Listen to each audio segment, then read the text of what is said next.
Hey, welcome to another edition of Kyle Meredith with the interview series presented by WFPK at WFPK.org, Consequence of Sound, and the Consequence Podcast Network.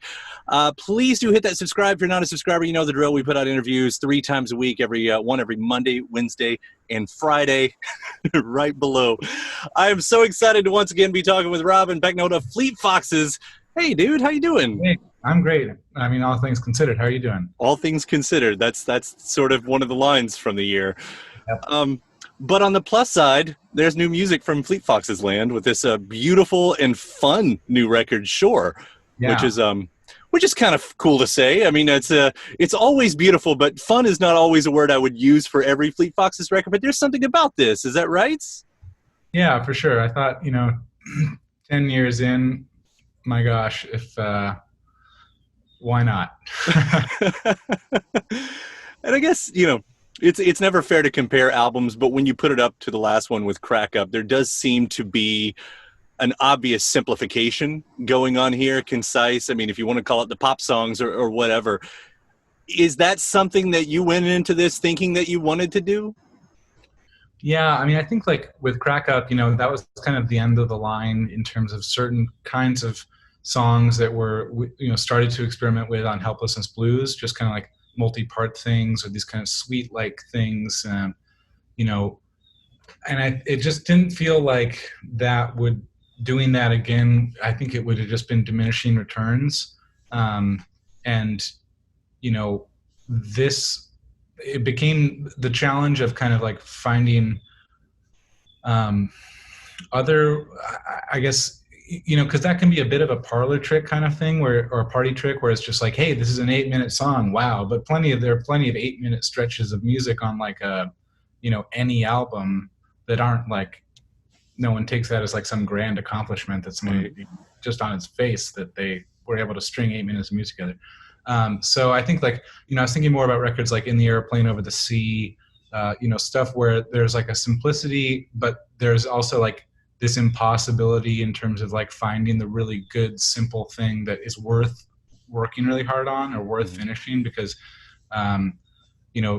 because I wrote 40 songs for this thing and just, kept the ones that felt, even if some of them are a little simpler, just kept the ones that felt like, undeniable in some facet of it felt like it needed to be finished, Yeah. I remember you and I talked about that on the Crack Up promotional tour and everything about, I wasn't getting on about 8-minute songs, but we definitely talked about there being movements and using sort of different ideas. You don't totally abandon it outright. I mean, you find ways to work that in. Is it more of a challenge, though, of figuring out how to have movements in smaller songs? Yeah, it was more about kind of like, I actually had kind of a tempo map for this album before I had some of the songs. So I was like, okay, the song in this position needs to be 126 BPM because the one before it is 102 or stuff like that, where it was like, I had kind of a feel map to kind of like really nail the flow of the album. And so that was kind of a way, there are stretches of the album where, the tempos between songs were super, super deliberate. And even if the content of the individual songs they're quite different from each other, there's like that other kind of subconscious or subliminal connection point between them. Mm-hmm. And that, and then something like Waiting in Waist High Water, the intro song into Sunblind, that was a very choreographed, smooth gradient kind of transition between songs as opposed to the Crack Up style, these kind of rough cuts, so I think that, this took more intellectual heavy lifting, but I wanted it to be kind of invisible. I think on Crack Up, it was a little more like, you want to see the brush strokes. And this was a little more like, if you dig into it, there's this kind of a lot under the surface, but that's not what it's announcing at the top. Even like a song like Sunblind, a bunch of the people who played on that song played with the people mentioned in the song, and they play on the song in a way similar to the way they played with those people, right. So they were kind of like, these just some layers of musical and lyrical interaction that, I was happy to work into the songs that felt, nuanced to me. Yeah. I love that about this, though, because for some artists or for some songs, for any artist, you can just kind of go into it blindly and accept what's taken, whatever's happened. I'll tell you, for an interviewer, it's rare to actually have someone know, like, no, I really thought about this going in, like, which is great, by the way, for questioning. But hearing about how you said, I think in one interview, that you'd already had the album mapped out in a certain way, even by February, and this was before you realized thematically and lyrically what it was even going to be about. When you talk about having it mapped out, is that what you're getting at, what you were just talking about? Yeah. I mean, I think I had, I always, it's much easier for me to write music and lyric and melodies than it is for me to write lyrics, because, lyrics I'm sometimes kind of having to, they're the kind of last piece, because they, they can color the music in so many ways that I like doing them last, because that the music can be one thing, and then the lyrics can kind of bend the music into this whatever the final emotional form of it needs to be. But it was a huge bottleneck having 15 songs basically done, but I knew what the work was for the music, but I had no lyrics at all. Mm-hmm. Yeah, and then lyrically, I find it interesting because the story that you tell is, you were having some trouble with the lyrics. And so eventually, during quarantine pandemic, you just kind of hit the road to upstate New York. And I thought, well, this is interesting because as you're driving around and these lyrics are coming to you, this sort of unintentionally becomes a road record in a time where no one else can make road records because there's no touring, Totally. And you know what a road record is, of course. You know what I'm talking about. How similar is that stereotypical version of that versus what we're getting right now? I mean, how much was that influence there? I think it was, that was a great way to kind of like, obviously it's after 3 months locked up, getting out into out of the city in that way was like very healing and very like felt really great. And then getting to listen to the rough mixes without lyrics on them, I was kind of like, oh yeah, this is like road trip music. This is good car music. Would be really fun to play live if we had that opportunity. And then, it's just a surreal thing where you're passing through this bucolic landscape. One of your arms is all sunburned and from 8 hours in the car. But then there are, these signs saying, quarantine for 14 days if you're coming into, this county, or, and masks at the gas station, and just these kind of, the kind of, just the universality of the these little, I guess that was kind of how the album that ended up being how the lyrics kind of felt to me too, where it's like on some level there's like an element of escapism, but then like flashes here and there of this kind of contemporary experience we're all going through, which was kind of like how it felt on those drives. It's interesting, as we look back on other records and trying to figure out how we'll look back on the records coming out this year, because for some artists, like, oh, that's the Trump album, or whatever. And this becomes, the pandemic album in a way, even though it was never intended to be like that, it's. Yeah. And, we could have waited until, but who knows what next year is going to be like? Who knows what's happening in November? It's all so many unknowns. And it just I felt like in this particular moment, I was only finished the album 3 weeks ago. And so we came out 1 week ago. Wow. And it was just like, cool, let's just get it out there, because this is like this one window of time where, I think people can listen to this and not have it feel like, because some of the records that came out like in April, May, I was like, I'm always going to think about lockdown when I hear that music, always. Yeah. There's just no way to disconnect it. And I'm glad that wasn't, I don't feel that 100% right now, but so I was glad to have this moment to get it out there, that it could be maybe helpful if you like this music, like this kind of music, and you're listening to it in this context. But maybe you can listen to it next year and not be like, get PTSD or something. Now, it's not obvious in lyrics, and I don't even know if it's there, but, as an artist reflects what they see around us. You were seeing the protests outside, in New York, same way we're seeing it here in Louisville. Did that make its way into the songs? Yeah, for sure. I mean, I think like My Stranza, that song is, pretty much just about, watching, getting reports from my old neighborhood in Seattle being, occupied, and the police abandoning the police station there, and how that whole experience transpired, and then kind of missing friends, but knowing that we're in this weird time where we're you know, I have something in common with everyone on earth now in terms of how, you know, having gone through this exact same thing. I've never felt that much in common with anybody. And now it's everyone. And that's very strange, but it's, you know, it's collective, you know, isolation, removed, you know, it's a weird bonding thing. And, you know, I miss my friends, but I know we're all kind of like, you know, on the same track and caring about the same things, and that there's a power in that. And, you know, so on that song, that's the song where it's most, you know, and also mentioning, you know, like feeling like maybe this con man's era is coming to a close, you know, that we're in this moment where there's hope for that. You know, there's been not just, I feel like there's been a lot of wool pulled over our eyes and in politics and in technology and in media and in a lot of different facets the last few years, you know, that I felt disconnected from and discouraged by. And so that stuff, you know, and then just kind of a general acknowledgement of my privilege, I guess, you know, I mean, not I guess, but for sure, I think that made its way into the lyrics, you know, just being like how the cards fell, you know, for me was that I had a roof over my head and, you know, I had an album to finish, but I'm not out of work, you know, I don't have a traditional job, and just feeling grateful for that and lucky for that, and knowing, you know, how small my problems are in comparison to what's been going on. And, you know, that made its way into the lyrics in a big way. Yeah. I love the way you painted that too, especially at the beginning of that answer with talking about a shared experience with 8 billion people on the planet. I mean, we can all talk about, you know, global events and our take on that, but to have that same, I mean, it's hard to grasp that enormity of that, but there's not a person on the planet that you couldn't, it's like the smokers conversation. You always have something to talk about if you're a smoker, you know, it's that. Totally. We're all smokers now. No, I can talk to anybody on the street now. No Right. problem. Right. It's incredible.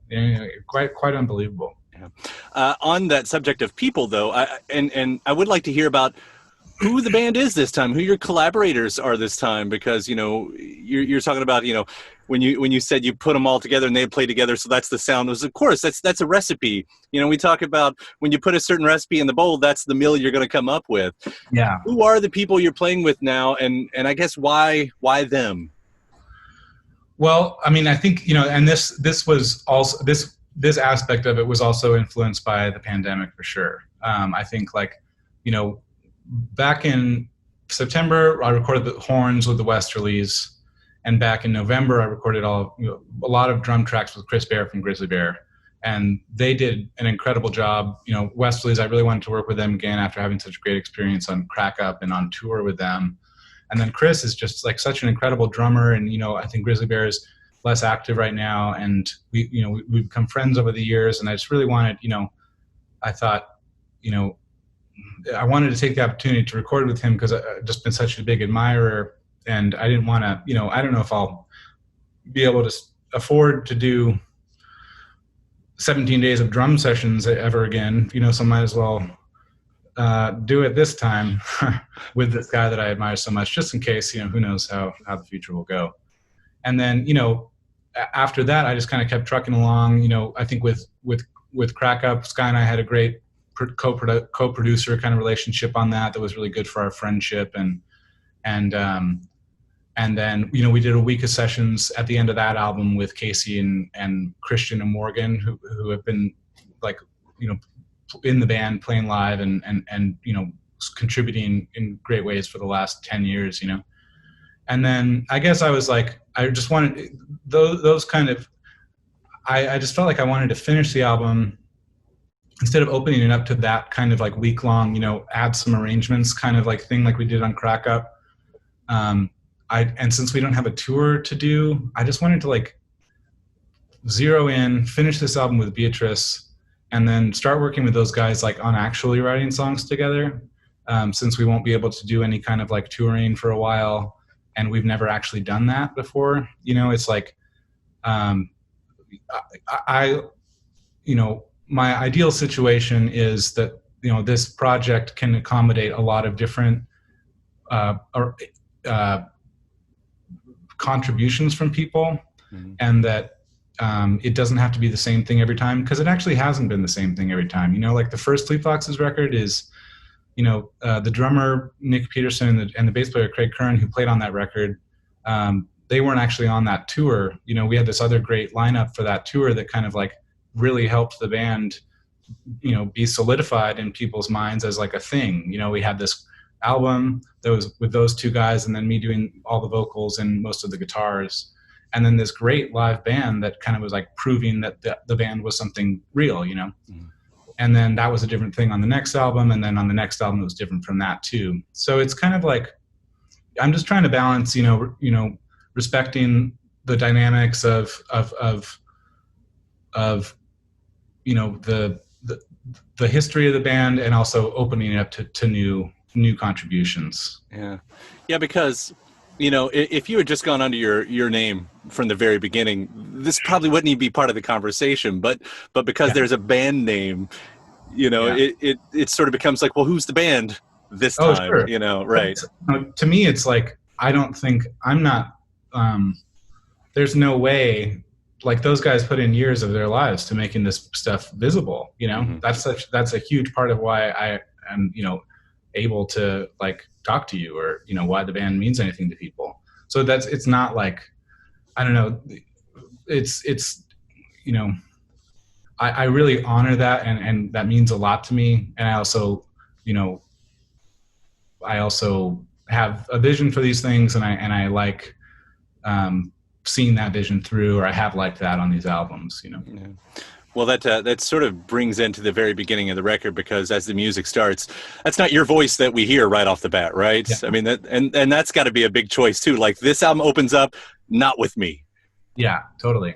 Yeah, I mean, I wanted to, it's not really about, most of the record isn't, a lot of the lyrics are really outward looking, and my voice comes in just saying for Richard Swift, and I wanted to kind of like be foregrounding. I thought having her voice is so beautiful and so striking that, putting someone else out there at the very top is, a little bit destabilizing, but it's a very beautiful song. That's another thing, like, Crack Up was destabilizing in kind of like, in confrontational ways sometimes, but this was destabilizing in kind of like welcoming ways. Mm-hmm. That kind of thing where you're still wanting to surprise people and catch their attention, but more like with these kind of, I don't know, treats or something. I don't know. And there are treats all over this record. I will back you up on that. Yeah.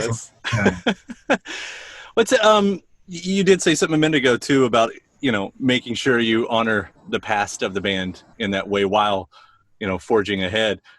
And I guess I found a few of those moments that I perceived anyway in that. When I look to a song like A Long Way Past the Past, like, what an interesting kind of angle that you come at that with, because that's looking at your past, but sort of like, because most of the time, when we talk about nostalgia, when we talk about it's the rose tinted glasses and everything, it's like, oh, the good old days. And you're saying, as I'm hearing it anyway, it's like, is it? Was it? Yeah. Yeah. Totally. I mean, I think that was like, because that to me, that's exactly the point of how you just described it. That would be, the idea of the lyric, 100%. And I think at that point in the record, I was thinking about, that would be a good thought to kind of inject at that point in the record, because a song like Sunblind is so much about like, memory is all we have. We have to keep these people alive with our memory of them, and kind of, carry them forward and carry the past forward. And then to have a kind of, not a referendum on that, but just the wrinkle that, like, we're also in this time where, nostalgia is like can be pretty toxic. And, we're seeing, with Make America Great Again, and just these kind of like, people afraid of the future or afraid of change. And it's just that reckoning, that stock taking that has to always be, you also just have to be balancing like what you're carrying with you and what you're leaving behind, In marking of time, I mean, that's nothing new for you. We had back White Winter Hymnal, 3rd of May. That seems to be something that that comes up in your lyrics with almost every album. Why is that? Do you find that there's a reason for that you find that? And even this record, it was released on the autumnal equinox. It's time. Mm-hmm. Man, I mean, I guess like my pretentious answer to that would be like, music. One of the things that I love about music, and I guess this would be true of any art form, except I guess any art form. It's just that that you have this opportunity to manipulate time, because you have, if you listen to this album straight through, you have this person's undivided attention for 55 minutes, and it's up to you if that feels like 55 hours or if it feels like 15 minutes, you know? And I think that's a certain kind of power that I think is like really fascinating to me. Just the power of like controlling a person's perception of time. And I think that that is something I get really obsessed by when it comes time to sequence an album or to sequence a song, or, you know, just balancing whatever the, you know, what's a better word I can use than phenomenology? Balancing the experience of the sequence of surprises or consistencies that keep someone engaged and that kind of contract time, you know? And I think that, so that doesn't have anything to do with lyrics, but lyrically, I guess, I don't know. I mean, it's just this, you know, it's, I don't know. It's on everyone's mind. That's a terrible answer, but no, it's your answer. It's not a terrible answer. It's just your answer. It's something I think about a lot. And I guess that's why, I mean, I get that out of your songs a lot. You know, when you find a band, an artist that you like, a song that you like, you want to get your own person. I don't know, it's on my mind. I think about, you know, songs as the ultimate, like if time travel doesn't exist, but this is it. Like, music is the time traveler. You know, I've said before, you know, I'm surrounded by cassettes behind me, and I could put any one of these on, and I'm in that specific day. You know, but so crazy. Yeah, imprints so dramatically on your memory. You know, just it's such a weird. Yeah, I mean, I know exactly what you mean. It's such a fascinating aspect of the art form, for sure. Yeah, and maybe other than smell, I can think no other sense, you know, or art form allows for that in the exact same way. It's kind of amazing. Yeah, that was interesting, because another thing that happened, you know, working on this album, was our granddad had a stroke, and he's going to be totally fine. But there was a week where, you know, he wasn't really remembering us, and we were all, you know, reckoning with that possibility that, you know, he would, you know, he'd be physically fine or physically recover, but wouldn't know who we were, you know. And we were like really struck by the fact that, like, you know, his memories were, we were only existed as memories to him, you know.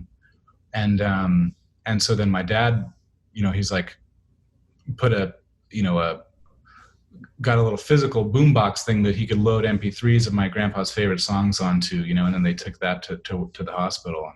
And it was like, that was part of what helped him recover, you know. And it was like, just having that happen in the middle of working on this record, that's, you know, so much about memory and, you know, the immortality via music, and, you know, it's just super, it imprinted on the lyrics, and it was really powerful. Yeah, that's powerful. Beautiful outcome to the story. Once a beautiful story, you know, of course you wouldn't want it to happen. That does lead in, because there is a bigger time concept at play here with the 24-hour song album. Do I have that right? Like, is that something that you wanted to do? For sure. Yeah, I mean, that was my original idea for the record, was that it would be 24 songs, no first or last song, but you could just kind of start it at whatever hour you wanted. Like, if you wanted the more upbeat stuff, you'd start it around noon or something. And if you wanted the, like, I don't know, just kind of time it, you know, time the whole thing so that if you had had it as a Spotify playlist on loop, it was just kind of this one little self-contained gradient cycle. And that's still possible, because some of these songs were written with that ultimate execution in mind. And so we're working on that now, in terms of like how to slot songs between the songs on Shore to make that work, or how to rearrange them with an extra 9 songs to kind of fit this bigger picture. And I think that idea kind of became viable again because we have this extra year of time before there's going to be a tour. And so I was like, you know what, maybe we can take that idea off the shelf, have that be like a weird bonus version of this album, and then, you know, so when we go out on a tour again, there's this other little, you know, offering of something to go along with that. Yeah, I wish more artists would try those things right there, because, you know, again, to have a song and the imprint that comes along with it, but to get that extra almost game that goes along with it, you know, and I can think of a handful of artists that have, like Trent Reznor did this whole multimedia thing back in the mid 2000s with the Year Zero record, and just having that kind of opportunity, you know, it's like, I love that. I hope that you all continue and go for that. That's what's on deck. So yeah. Yeah. Awesome. In the meantime, Shore is a perfect album, front to back. I absolutely love it. I always love what you do. And Robin, it's so awesome to talk to you about it again and again. Thank you so much. Yeah. Thank you so much. Great to talk to you again, Kyle. You too, man.